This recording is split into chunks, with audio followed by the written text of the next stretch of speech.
우리가 이 땅을 살아간다는 것은 주님을 만나서 새롭게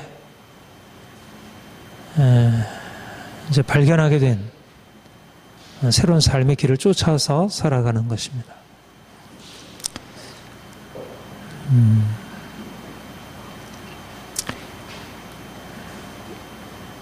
대부분 사람들이 삶을 살아갈 때 다른 사람들이 하는 것을 보고 저렇게 하는 것이 삶을 사는 것이구나. 그렇게 다른 사람들을 참고로 해서 자기의 삶에 대해서 어떤 방향을 정하고 거기에 따라 살아가는 것, 이것이 가장 일반적인 삶의 모습이라 할 것입니다. 평균적인 사람들의 삶의 모습을 보면 그렇게 지나치게 악한 것도 아니고 또 지나치게 선한 것도 아니고 어떤 면에서는 선한 모습도 있고 악한 모습도 있고 또 선한 사람도 있고 악한 사람도 있고 그래도 일반적으로 인정되는 그런 삶의 기준들이 있죠.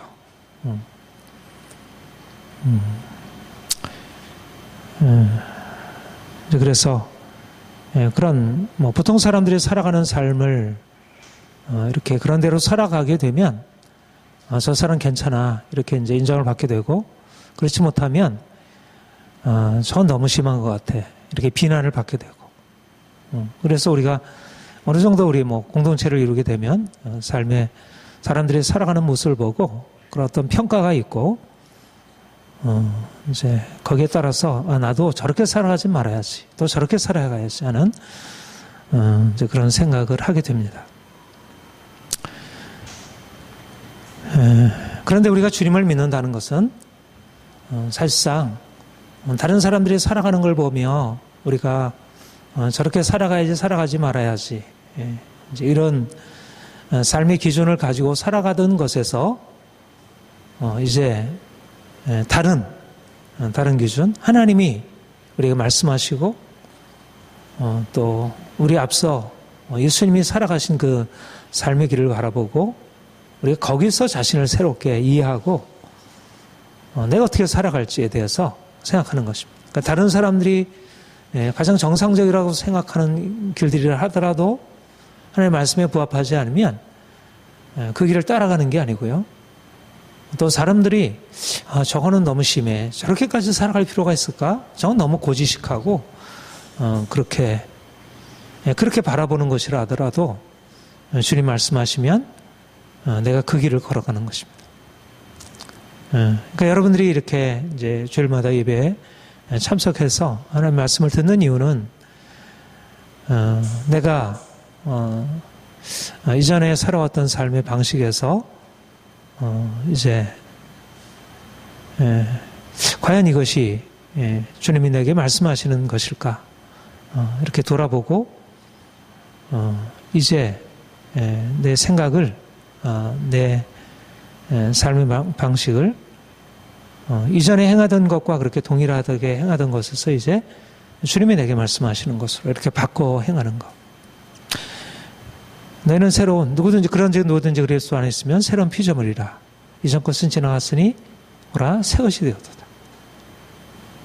그러니까 새로운 피조물이라고 하는 것은 우리의 삶의 방식을 내 생각, 나의 욕심, 또 다른 사람들이 살아가는 것, 거기에 따라 행하는 것이 아니라 이제는 이 땅에 우리를 위하여 오신 예수 그리스도, 그분이 우리에게 말씀하신 것, 그분이 이 땅에서 살아가신 것, 그것이 우리에게 빛이 되어서 우리가 그것을 따라 살아가는 것입니다. 그러니까 삶의 방식이 어떻게 보면 겉으로 드러나는 것이 좀 비슷해 보일 수도 있지만 사실 근본적인 이 토대가 다른 것입니다.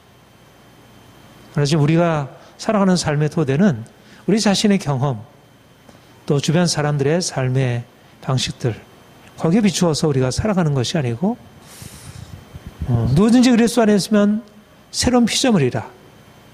이전 것은 지나갔으니 보라 새 것이 되어도다. 이젠 그리스도 안에서 새로 지으심을 받은 자. 새로운 피조물이라고 하면 우리가 이전에 행하던 이전 것은 다 지나가고 이젠 새로운 삶의 방식. 그것이 바로 우리가 이 땅을 살아가는 것입니다. 그것이 성공적인 것입니다. 돈을 많이 버는 것, 사람들한테 인기를 받는 것, 또 내가 어떤 지위에 오르는 것, 그것이 인생의 성공의 열매가 아니고요. 내가 주님을 만나서 주님이 내 안에 오셔서 나를 새롭게 하시고 내 생각을 바꾸시고 내 삶의 원칙을 바꾸시고 그래서 삶이 달라지는 것. 사람들의 기본적인 삶의 토대가 뭡니까? 나를 위한 것입니다. 기본적인 삶의 중심은 자기 중심이고 자기를 위한 것입니다. 그 사람이 돈이 많든 적든, 그 사람이 공부를 적게 했든 많이 했든, 그 사람이 가난하든 부하든, 성공적이든 실패했든, 사람들의 삶의 중심, 그것은 자기를 위한 것입니다. 그래서 자기에게 잘해주면 그 사람이 좋고, 자기에게 잘못해주면 그 사람이 싫고, 그래서 서로 싸우게 되고, 특별히 오늘날은 옛날보다 더 많은 사람들의 어떤 이 자기 욕구, 그게 더 강해지잖아요.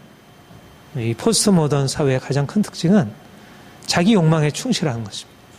그러다 보니까 너무 많은 갈등과 싸움이 많습니다. 가정 안에서도 부부간에 옛날에는 그냥 뭐 남편의 말에 따르고 그러던 것이 이제 여성들도 자기 목소리를 내게 되고 서로 싸우게 되고, 전에는 자녀들이 그냥 부모에게 순종하는 것이 당연하다고 생각했는데 이제는 자기를 주장하면서 이제 부모와의 갈등이 커지고, 물론 이것이 다 나쁘다고 할 수는 없죠. 그동안에 눌려있던 것을 드러내고 건강한 자기 주장일 수 있습니다. 그러나 기본적으로 사람들이 가지고 있는 삶의 방식은 자기 중심이라는 것, 그 안에 분명히 긍정적인 것이 있지만 그러나 이로 인해서 우리 관계가 깨어지고 서로 상처를 받고 부부간의 갈등이 일어나고 부모 자녀 간의 갈등이 일어나고 관계가 그렇게 형통하고 원만하지 못합니다. 우리가 주님을 만남으로 주어지는 변화가 뭘까? 우리가 자기중심적인 삶에서 이제 내 삶의 중심 안에 예수님이 들어오시고 내가 원하는 인생이 아니고 주님이 원하는 인생으로 내 삶을 바꿔가기 시작하는 것입니다. 당연히 내가 원하는 것을 주장하고 그것을 위해서 싸우고 상대방이 나에게 부당했다고 생각하면 화를 내고 이렇게 하는 게 너무 당연하잖아. 오늘날 개인적으로든 집단적으로든 자기 이익을 얻기 위해서는 분노하는 것, 서로 싸우는 것, 이로 인해서 갈등이 심하게 일어나는, 우리가 각 사람들의 마음 안에 얼마나 많은 상처와 원한, 분노 이런 것이 많이 있어요. 자녀들에게도 그렇고 남편에게도 아내에게도, 회사에서 사장님에 대해서, 또 같은 직장 동료에 대해서, 또 거래처 직원들에 대해서 너무나 많은 분노, 자기가 받은 것에 인한 그런 상처들이 많이 있습니다. 어떻게 보면 가지고 있는 사람들의 분노와 불만, 그게 너무 당연하잖아요. 저쪽에서 나에게 부당하게 해를 가하고 내가 전혀 잘못한 것이 아닌데도 나를 비난하고 내가 정당한 주장에 대해서 나를 누르고 여기에 대해서 마땅히 분노해서 싸워서 내 권리를 내가 얻어내야지. 우리가 직장에서든 학교에서든 군대에서든 또 교회에서든 가정에서든 우리는 어디에서든지 이런 내 권리를 침해하는 것으로 인한 심한 분노, 미움, 원한, 서로 간에 나만 그런 게 아니라 상대방도 동일하게 그러한 부모는 자녀들에 대해서, 자녀는 부모에 대해서, 남편은 아내에 대해서, 아내는 남편에 대해서. 그래서 우리 현실의 삶 속에서 사실 우리가 인간관계가 얼마나 우리에게 기쁨을 주고 우리 인생의 행복의 근원이 됩니까? 남편이 아내를 사랑하고 그러면 해서 아내가 행복하고, 아내가 남편을 사랑하고 존중하고 남편은 그래서 행복하고, 부모가 자녀를 사랑하고 자녀는 그로 인해서 행복하고, 자녀가 부모를 존경하고 따르고 부모가 행복하고, 이게 건강한 인간관계인데 사실 그러한 부부간의 관계, 부모 자녀 간의 관계, 선생님과 제자의 관계가 오히려 고통의 근원이 되어서 문제로 가득하게 된 것, 이것이 바로 오늘날의 현실이고, 근데 이거를 풀어낼 수가 없다는 것입니다. 왜냐하면 내가 받은 상처는 큰데 상대방이 그것에 대해서 자기 잘못을 인정하지 않으니까, 오히려 상대방은 자기가 상처를 받았다고 화를 내고 있으니까 도무지 해결할 실마리가 보이지 않는 것입니다. 정치 지도자라고 하는 이들도 여당과 야당이 상대방이 향한 것으로 인해서 너무 분노하고, 지금도 김재수 농림수산부 장관 해임을 결의한 것으로 인해서 여당이 분노하고, 대통령이 분노하고, 온통 이제 이런 분노, 싸움, 갈등으로 가득 차 있습니다. 우리 그리스도인들이 이 땅에서, 이런 세상에서 그리스도인으로 살아간다는 것이 무엇일까? 우리가 주님을 만났을 때 우리 인생 안에 어떤 변화가 일어날까? 내가 다른 사람이 나에게 가한 해로 인해서, 내가 받은 상처로 인해서 내가 화가 나고 그것을 억누를 수 없는 것이 우리의 어떤 자연적인 마음인데, 주님이 내게 찾아오실 때 어떤 일이 일어날까? 내가 그 안에서 그분 때문에 내가 새로운 피조물이 된다는 것이 무엇일까? 무엇입니까? 우리가 주님을 만나기 전에는 나는 피해자였고, 상대방이 나에게 가해를 가하고 상대방이 죄인이고 나는 그로 인한 피해자인 것으로 생각을 하게 됩니다. 또 실제적으로 그런 면이 있고요. 근데 우리가 주님을 만나고 나서 깨닫게 되는 것은, 물론 내가 피해를 입은 것이 사실이지만 내가 분노하고 상대방을 미워한 나의 죄가 있다는 사실을 깨닫게 되는 것입니다. 상대방이 죄인일 뿐만 아니라 그 이상으로 나에게 피해를 준 상대방을 미워하고 용서하지 못하는 내 안에 또 다른 악이, 또 다른 죄가 있음을 깨닫게 되는 것입니다. 중요한 것은, 우리가 주님을 만난다는 것은 우리가 받은 상처를 위로받고 우리의 고통을 해결하는 것만 의미하지 않고 주님 안에서 나를 새롭게 다시 발견하는 것입니다. 내가 손가락을 상대방을 향하고 상대방을 비난하고 상대방의 그 문제로부터 나를 건져달라고 내가 그렇게 하나님께 나아갔는데, 내가 하나님께 나아가 그분의 빛 가운데 내가 비추고 나면 상대방의 죄 이상으로, 상대방이 행한 악 이상으로 내 안에 죄가 있음을, 내 안에 악이 있음을 보게 되는 것입니다. 이것이 바로 구원의 새로운 출발입니다. 주님이 우리에게 주시는 구원은 내가 받은 피해에서부터 나를 구제해 주는 것이 아니고, 나를 그냥 위로해 주고 상대방에게 벌을 해 주는 것만이 아니고, 내가 죄임을 깨닫고 내가 먼저 주님 앞에 나아가 내 죄를 고백하고 그분의 용서를 경험하는 것. 이전에 내가 괴로운 것은 상대방이 나에게 행한 그 잘못으로 인해서 내가 괴롭다고 생각했는데, 사실상 나를 괴롭히고 나를 근본적으로 무너뜨린 것은 내가 상대방을 미워하고 상대방과 싸우고 있는 나의 분노, 그것임을 내가 깨닫게 되는 것입니다. 바로 이것이 구원의 새로운 출발입니다. 내가 나의 죄됨을 인정하고 주님께 나아가 내 죄를 고백하게 되면 나의 모든 악과 나의 미움과 나의 분노, 이 모든 것을 고백하면 그가 내 모든 죄 용서하시고 그분의 피로 씻어주시고 그때야 비로소 진정한 평안과 안식이 임하게 되는 것입니다. 이것이 바로 주님이 우리에게 베푸시는 구원입니다. 그러니까 일반적으로 이 사회에서 사람들이 생각하는 구원과 내 문제를 해결하는 것과 내가 주님께 나아가서 주님을 만남으로 우리에게 주어지는 구원은 같은 것이 아닙니다. 진정한 영혼의 구원, 내 영혼이 주님 만남으로 인하여 죄에서부터 해방되고 진정한 평화, 용서받은 자로서의 평화, 내가 상대방을 용서해주는 그런 평화에 앞서서 내가 용서받은 자로서 이것이 바로 주님이 우리에게 주시는 새로운 피조물로서의 삶, 누구든지 그리스도 안에 있으면 새로운 피조물이라 이런 것은 지났으니 보라 새 것이 되었다. 나는 마음이 온유하고 겸손하니 너는 나의 멍에를 메고 내게 배우라.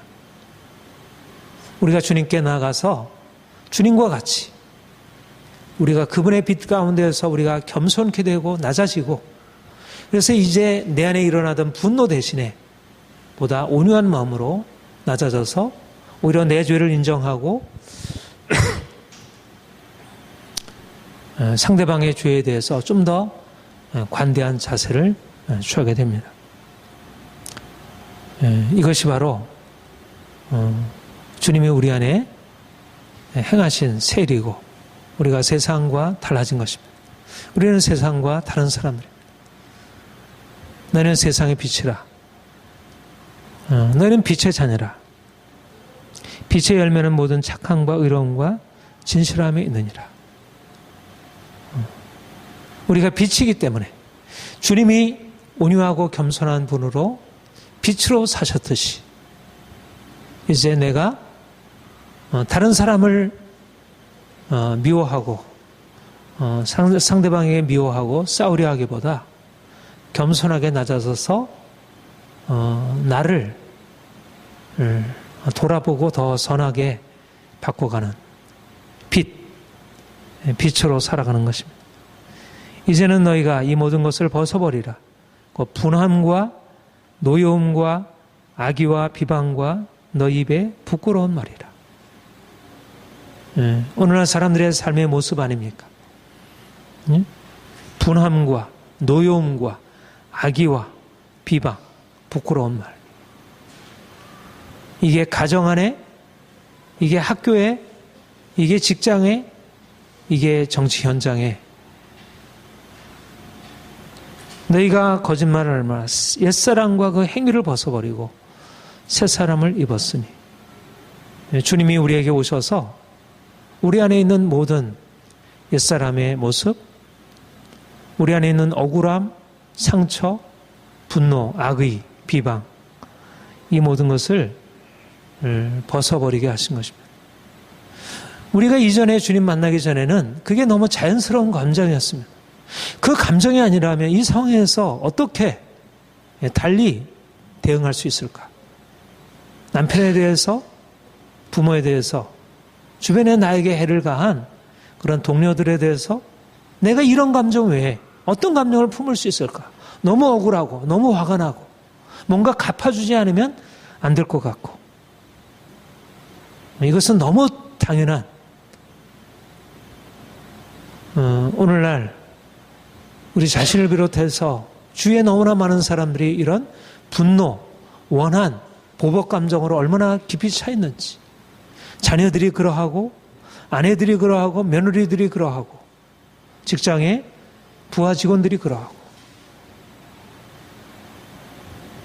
여러분 우리가 주님을 만난다는 것은 바로 우리가 그러하게 그런 감정으로 살아갈 수밖에 없고 그렇게 상대방을 공격하고 그것이 상대방만이 아니라 나를 썩이는 것이라고 했어요.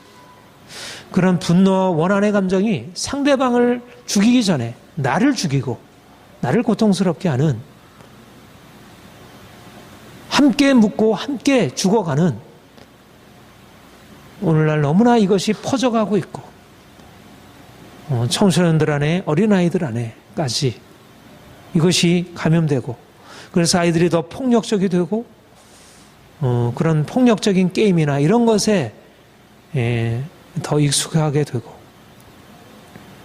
그런데 주님이 바로 우리 인생 안에 오셔서 그러한 우리 인생을 치료하시고 우리 인생을 바꿔놓으신 것입니다. 그런 옛사람을 벗어버리고 이제는 새 사람을 입게 하신 것입니다. 우리에게는 너무나 당연한 것처럼 여기지던 것이 부끄러운 모습임을 깨닫게 한 것입니다. 그래서 본문에 아무에게나 악을 악으로 갚지 말고 모든 사람 앞에서 선한 일을 도모하라. 얼마나 놀라운 삶의 방식입니까? 아무에게나 악을 악으로 갚지 말고 모든 사람 앞에서 선한 일을 도모하라. 이성적으로도 볼 때 어떻게 보면 불가능하게 보여지는 그런 삶의 모습입니다. 전혀 이성적이지 않아 보이고 너무나 어리석어 보이는 삶의 선택입니다. 그런데 이게 바로 주님이 살아가신 방식인 것입니다. 만화의 왕 만주의 주가 되신 그분이 이 땅에서 승리의 삶으로 살아가신 삶의 방식입니다. 그렇고 우리가 그렇게 살기를 원해도 그렇게 살 수 없는 우리를 주께서 우리를 구속하셔서 우리로 하여금 이제 그런 삶으로 살아가도록 우리 안에 새 사람, 새 심령을 창조하시고 우리로 그렇게 살아가게 하시는 것입니다. 이것이 어찌 놀라운 은혜가 아닌지. 우리의 묶여있는 그런 부정적인 감정으로부터, 미움과 분노의 감정으로부터 벗어나 온유와 겸손의 감정으로 상대방을 용납하고 좀 더 관대하게 받아들이고 그렇게 될 수 있다는 것이 얼마나 큰 은혜인지. 구원이란, 은혜란 바로 여기에 있는 것입니다. 우리의 마음이, 우리의 생각이, 우리의 인격이 변화되는 것. 세상 무엇으로, 돈으로, 지식으로 이런 변화가 일어날 수 있을까? 주님이 우리 안에 행하신 놀라운 일이고 우리가 이것을 이미 받았고 그렇게 드러낼 수 있다는 것입니다. 우리가 사는 세상은 어떠한 세상입니까? 너무나 악한 세상입니다. 불의한 세상입니다. 주님이 우리를 빛으로 부르셨습니다. 어두운 세상 한가운데 우리가 빛으로 살아간다는 것은 악에 대해서 그냥 묵인하고 방조하고 동조하고 거기에 그냥 침묵하고 살아가는 것을 의미하지 않습니다. 주님이 우리를 빛으로 부르셨다는 것은 악을 드러내고 악과 대항하여 싸우고 더 이상 악이 이 세상을 지배하지 못하도록 개인의 삶 가운데도 가정 안에도 학교에서도 직장에서도 이 사회에서도 이 국가에서도 이 국제사회에서도 악이 더 이상 지배하지 못하도록 그것이 바로 하나님이 우리를 부르신 부름의 목적입니다. 너희는 빛이다. 우리가 빛으로 살아간다는 것은 악에 대항하는 것을 의미하고 더 이상 악에 함께하는 것을 더 이상 계속하지 않는 것을 의미합니다. 오늘날 많은 사람들이 예수를 믿으면서도 너무 악한 일에 동조하고 있습니다. 다른 사람을 해하고 거짓말하고 횡령하고 온갖 음탕과 방탕과 이런 악한 일에 침묵하고 동조하고 있습니다. 그런데 주님이 이 땅에 오셔서 다른 사람들이 그렇게 행하는 것에 대해서 그것을 그냥 사람들이 죄인이니까 그럴 수 있지, 그렇게 받아들이셨나요? 그렇지 않았습니다. 주님은 그런 악에 대해서 결코 작은 것이라도 용납하지 않으셨습니다. 그가 주인을 용납하시고 그들의 친구가 되우시고 그들을 받아주셨지만, 그러나 그 악에 대해서 용납한 것은 아니었습니다. 오히려 바리새인들은 율법을 말하고 사람들을 율법으로 가르친다고 하면서 그들의 안에는 온갖 욕심과 탐욕과 방탕과 이런 것들이 가득 차 있었음을, 오히려 그들을 향해서 오히려 싸우고 그들을 향해서 대적하고, 그래서 오히려 주님이 고난을 받으셨습니다. 우리가 이 땅에 살아간다는 것은 불의한 세상, 악한 세상에서 그냥 동조하고 따라가는 것을 의미하지 않습니다. 저는 그 헨리 데이비드 소로우라는 미국의 사상가가 쓴 그 시민 불복종이라는 아주 작은 논문, 그 논문을 제가 여러 번 읽고 어제도 우리 바울이랑 그거를 이제 같이 읽고 했는데, 굉장히 중요한, 또 이 땅에 건강한 민주주의로 살아가는 데 있어서 중요한 원칙을 잘 말해주고 있다고 생각합니다. 그 논문이 말하고 있는 가장 핵심은 뭐냐면, 불의한 정부에 대해서 결코 묵인하고 침묵하고 그냥 따라서는 안 된다는 거. 소수가 다수의 불의에 대해서 그냥 침묵하고 순응하게 된다면 그것은 그 공동체 전체를 무너뜨리게 하는 그런 행위라고. 그래서 비록 소수를 할지라도 단 한 사람이라도, 1000사람, 100사람, 10사람, 아니 단 한 사람이라도 그런 불의에 대하여, 당시에 이제 노예제도, 흑인들을 노예로 삼는 그런 노예제도, 또 다른 나라를 침략해서, 그 멕시코를 침략해서 그 땅을 빼앗는 그런 불의한 행위에 대해서 저항하고 싸워야 할 것을 그가 얘기를 했습니다. 오늘날도 마찬가지로 우리 그리스도인들이 살아간다는 것은 정부든 사회든 많은 다수가 선택하고 있는 불의에 대해서 그냥 동조하고 받아들이고 행하는 것이 아니라 불의에 대해서 저항하고 싸우는 것입니다. 그래서 그리스도인들은 사실은 이 악한 세상 안에서 악한 세상을 그대로 받아들이지 않기 때문에 많은 사람들이 오히려 그리스도인을 불편하게 하는 것, 불편하다고 여기는 것, 이것이 당연하다.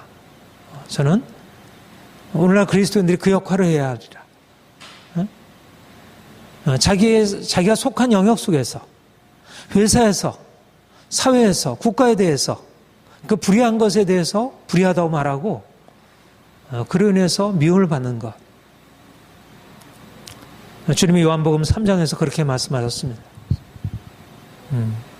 너희가 만약 세상 사람들과 같이 동일하게 그렇게 악을 행한다면 사람들이 너희를 사랑하겠지만, 너희가 어둠 가운데 있으면 세상 사람들이 너희를 사랑하겠지만, 너희가 빛으로 살기 때문에 세상이 너희를 미워할 것이다. 주님은 바로 이 땅에 오셔서 그가 빛으로 사셨기 때문에 어둠으로부터 미움을 받으셨습니다. 그리고 바로 우리 그리스도인의 삶이 이 땅에서 살아가는 의미입니다. 바로 우리 본문에서도 바로 그 삶을 말하고 있는 것입니다. 14절에 너희를 박해하는 자를 축복하라. 축복하고 저주하지 말라. 박해하는 자, 그들을 핍박하는 자, 그리스도인들이 주님을 믿는다는 이유로, 그들이 선을 행한다는 이유로 그들이 하나님 없는 자들에 의해서 박해를 받았습니다. 그들이 매를 맞고 옥에 갇히고 때로 죽임을 당하기도 하고, 그럼에도 불구하고 헨리 데이비드 소로가 그런 얘기를 했어요. 이 불의한 세상 속에서, 이 불의한 정부에 대항해서 선하고 정의로운 사람이 있어야 할 곳은 감옥이다. 오히려 이곳이야말로 가장 자유로운 영혼이 있어야 할 곳이다. 불의한 세상에 대해서 싸우다가 불의한 세상에 의해서 정죄받고 감옥에 갇히는 것은 부끄러운 일이 아니라 영예로운 일이다. 소크라테스도 그렇게 말을 했고, 이것이 바로 우리가 빛으로 이 땅에 살아가는, 하나님의 자녀로서 새로운 피조물로서 이 땅에 살아가는 삶의 방식인 것입니다. 그런데 우리가 그런 의미에서 세상과 싸우고 불의에 타협하거나 동조하지 아니하고 싸워야 하는데, 중요한 것은 그 방법이 선한 것이어야 한다는 것입니다. 우리가 세상의 악과 싸우기 위해서 그 싸움의 방법은 세상과 같은 것이 아니고 세상과 다른, 사도 바울이 자신의 삶을 마지막 돌아보면서 이렇게 얘기를 했습니다. 나는 선한 싸움을 싸우고 달려갈 길을 마치고 믿음을 지켰으니, 선한 싸움을 싸우고 싸움을 싸우되 선한 싸움을 싸우는 것입니다. 싸움이 두 가지 싸움이 있는데, 악한 싸움이 있고 자기의 이익을 위한, 그래서 서로 분노하고 상대방을 죽이는 싸움이 있다면, 싸움 중에 선한 싸움, 그 목적이 선하고 목적만이 선할 뿐만 아니라 방법이 선한 것입니다. 오늘날의 많은 싸움들은 선을 위한 싸움, 목적은 선하다 할지라도 그 방법에 있어서는 악한 것을 허용하고 동원하고, 가장 대표적인 것이 공산주의죠. 폭력 혁명을 통해서 뭔가 정의를 이뤄보고자 하는 공산주의야말로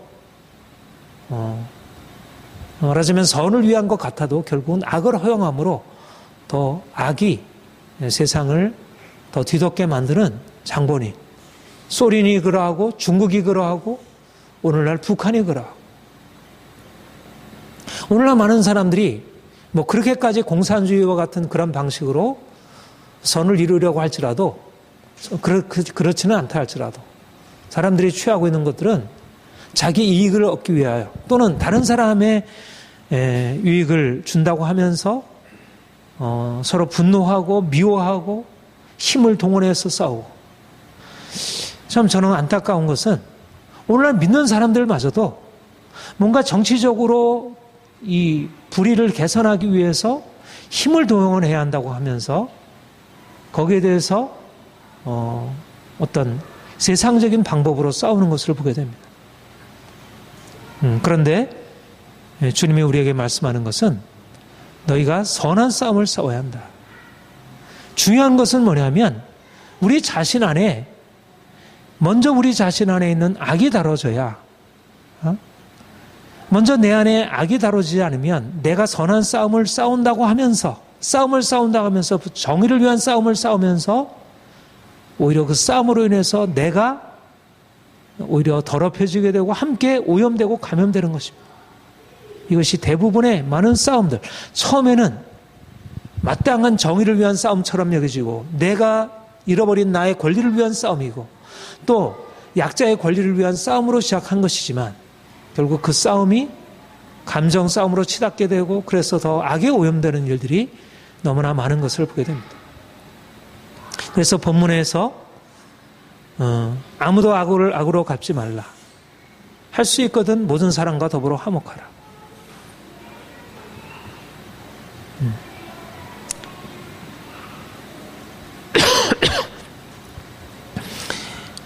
여기 19절, 20절 우리 함께 한번 읽어보겠습니다. 21절까지 19절 시작. 내 사랑하는 자들아 너희가 친히 원수를 갚지 말고 하나님의 진노하심에 맡기라. 기록되었을 때 원수 갚는 것이 내게 있으니 내가 갚으리라고 주께서 말씀하시라. 내 원수가 줄이거든 먹이고 목마르거든 마시게 하라.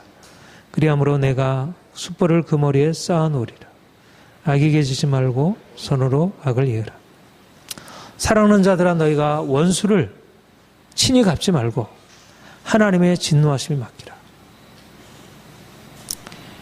악에 대항해서 싸울 때 내가 심판자로 등장하게 되면, 내가 정의를 행하게 되면 내가 선의 기준이 되고 상대방을 나의 기준으로 판단하기 때문에 그것은 잘못된 판단에 이르게 되고 오히려 그로 인해서 내가 상대방의 악을 심판하다가 내가 악에 감염되는 것입니다.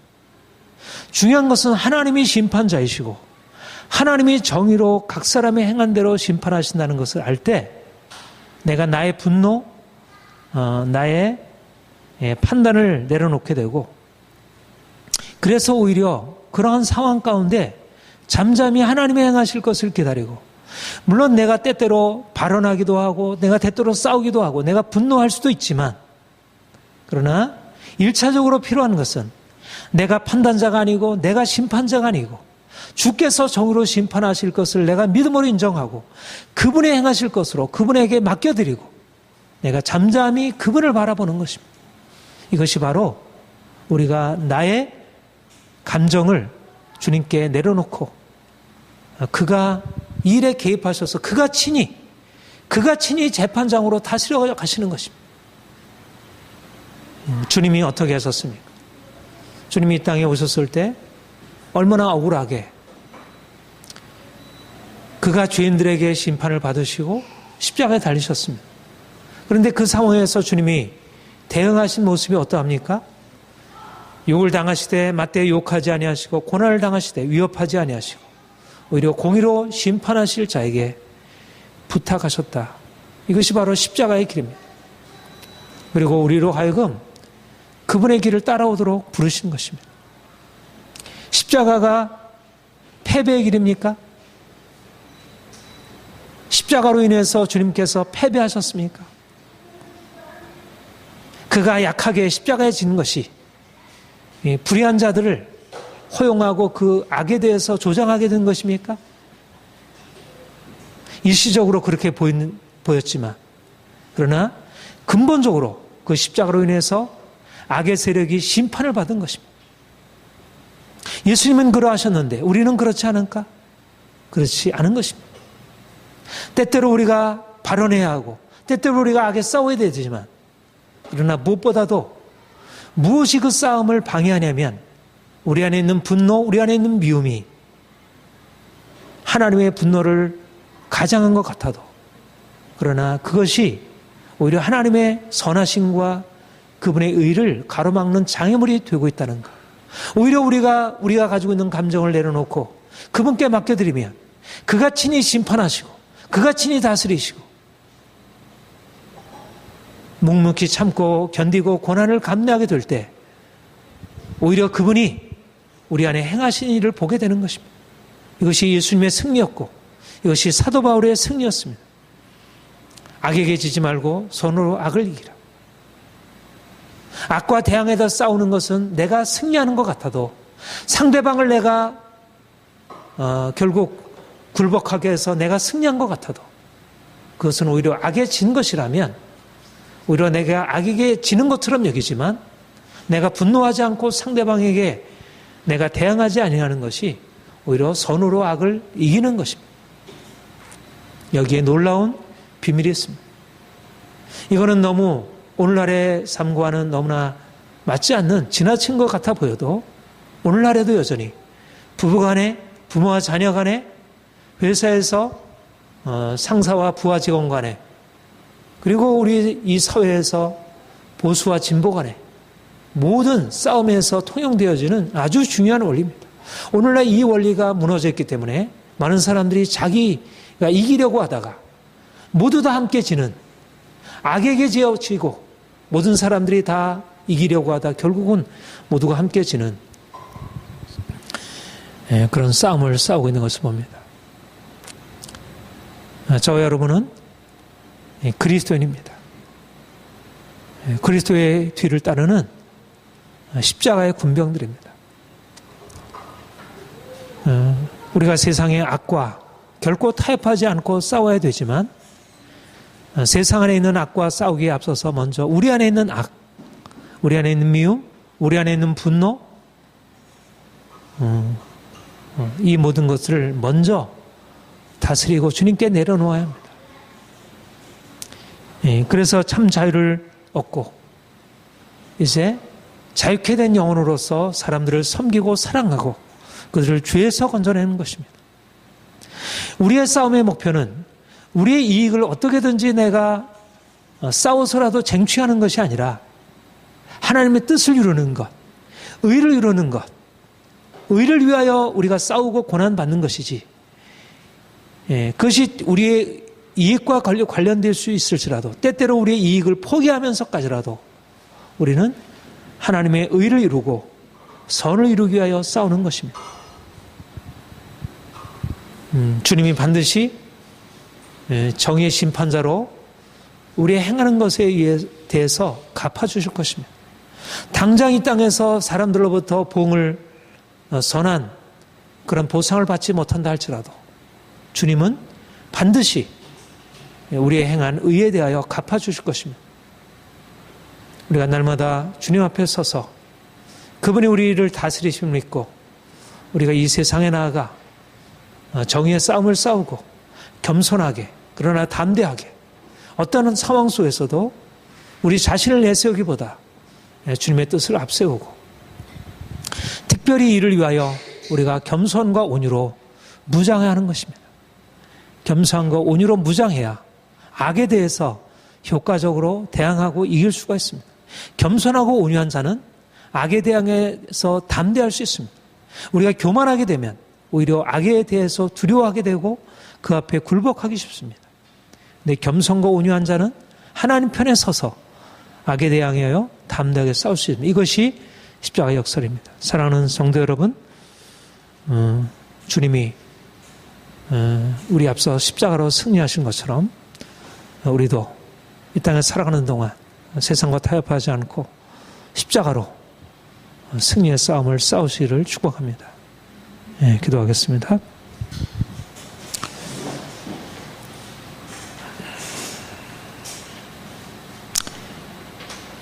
믿음의 선한 싸움을 싸우도록 부름받은 저희들입니다.